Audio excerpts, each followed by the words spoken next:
Principal. जो second concept है about the Bohr's model of atom और उसके जो शॉर्टकमिंग्स है, उसमें से जो सेकंड कंसेप्ट है वेव मैकेनिक्स का, हमने पीछे देखा, that was de Broglie's wave equation, and now we will see about the Heisenberg uncertainty principle. This principle very clearly says that it is impossible to measure with accuracy. It is impossible to measure simultaneously and with accuracy the position and momentum of smaller objects. Clear? With absolute certainty or accuracy. अगर कोई कोशिश की जाए, if an attempt is made to measure any one of two factors, that is momentum as well as position, so the other one becomes less accurate. Clear है ना? और इसके बारे में मैं आपको डेफिनेशन भी बताऊंगा, बट सबसे पहले हम हाइजेनबर्ग अनसर्टेनिटी प्रिंसिपल को अपने तरीके से समझने की कोशिश करते हैं। देखिए, दुनिया में बहुत सारी चीजें घूम रही हैं। इलेक्ट्रॉन अपने डेफिनेट ऑर्बिटल में घूम रहा है, पृथ्वी सूर्य की परिक्रमा लगा रही है, पृथ्वी की परिक्रमा चंद्रमा कर रहा है। तो every maximum many of the objects, all moving objects, they are revolving round and round, and they revolve round and round in their own fixed circular orbits, और इसी को हम लोग बोलते हैं ट्रेजेक्टरी। क्या बोलते हैं इसको? This is commonly called as trajectory. So all moving objects which do revolve round and round in their own fixed circular orbit, that is commonly called as trajectory. Trajectory का मतलब होता है एक निश्चित पाथ, एक डेफिनेट पाथ, जैसा मैंने आपको बताया था। तो जो एक निश्चित पाथ में, मान लो ये कोई पार्टिकल है, इलेक्ट्रॉन नहीं, मान लो कोई ये एक पार्टिकल है और वो एक निश्चित पाथ में ट्रेवल कर रहा है। मान लीजिए मौत के कुएं में कोई गाड़ी गोल गोल घूम रही है, तो उसका एक डेफिनेट पोजीशन है, उसका एक डेफिनेट मोमेंटम है, और उसको हम मेजर कर सकते हैं। We can measure the position and we can measure the momentum. लेकिन ये चीज मैक्रोस्कोपिक पार्टिकल्स के लिए तो ठीक है, बट माइक्रोस्कोपिक पार्टिकल्स या सब एटॉमिक पार्टिकल्स के लिए it is impossible to measure both position as well as the momentum. ये दोनों को एक साथ मेजर नहीं कर सकते। Is this clear? Right? अब ड्यूअल नेचर ऑफ मैटर, हमने मैटर का ड्यूअल नेचर देखा था। उसके बेसिस पे एक जर्मन फिजिसिस्ट थे, वर्नर हाइजेनबर्ग।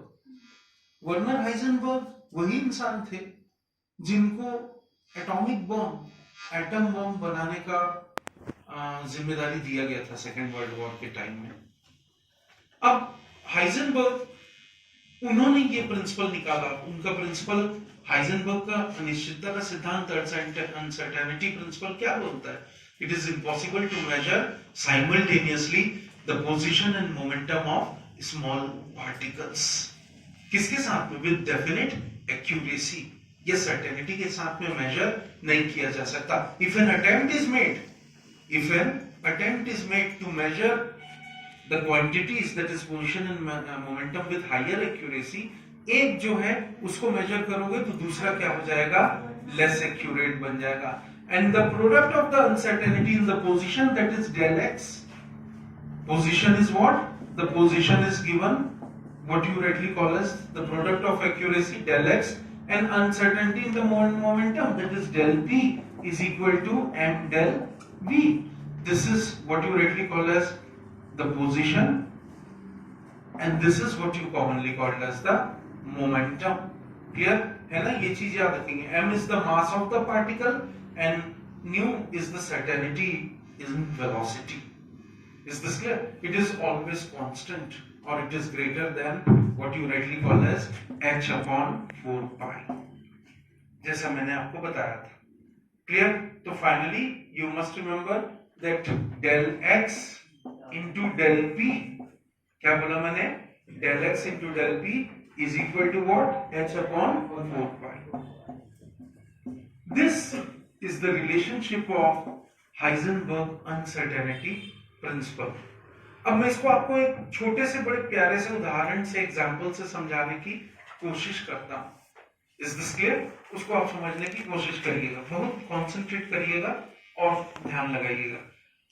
ये नोट कर लिया सबने. Now we will be moving along with what you commonly call as Heisenberg uncertainty principle को मैं आपको एक इलस्ट्रेशन के माध्यम से समझाने की कोशिश करता हूं, एक एग्जांपल से, that what exactly is Heisenberg uncertainty principal.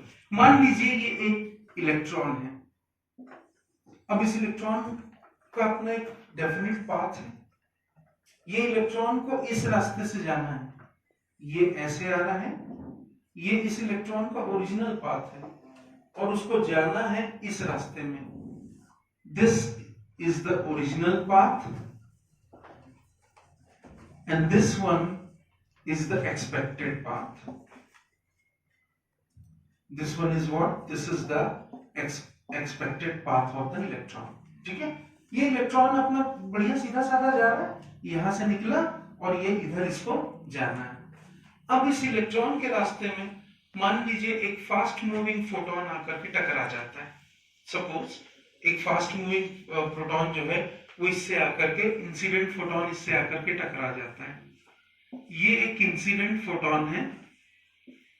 This is an incident photon and this incident photon comes and strikes this electron. ये वैसे ही होता है जब दो चीजें आपस में टकराती हैं तो क्या होता है, इस इलेक्ट्रॉन का अब एक नया रास्ता बन जाएगा.